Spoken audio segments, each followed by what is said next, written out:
Hello, my name is Naomi Gutierrez, and today I'll be talking to you about racial bias. Excuse me if the background's a little loud. I'm currently at the emergency room for my little sister.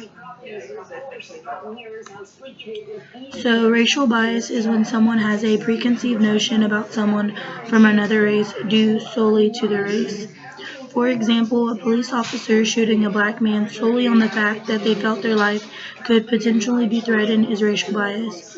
Oftentimes, we see in the news and media that primarily black men are being arrested for various crimes, such as robberies or killings.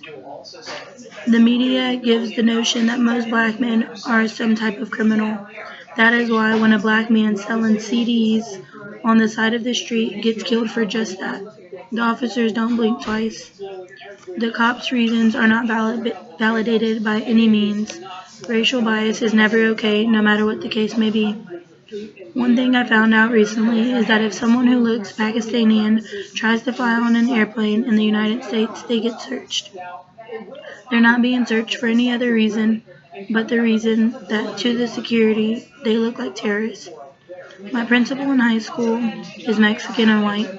He had a fairly large nose, which made him look like a different race. He said that every single time he flies to another state, they pull him to the side and search him. He said that when he asks why they're searching him, they tell him it's because he looks suspicious and they have the right to search whoever they want. People tend to say racism ended in the 1964 Civil Rights Act, but I beg to differ. Racism is very much active in our lives today. Although it has never happened to me firsthand, I have witnessed it happen to other people that I love. I have seen my dad get asked if he is here illegally while at the gas station. I have seen people yell at my brother's face, telling him to go back to Mexico, even though my brother has only been to Mexico 3 times his whole life.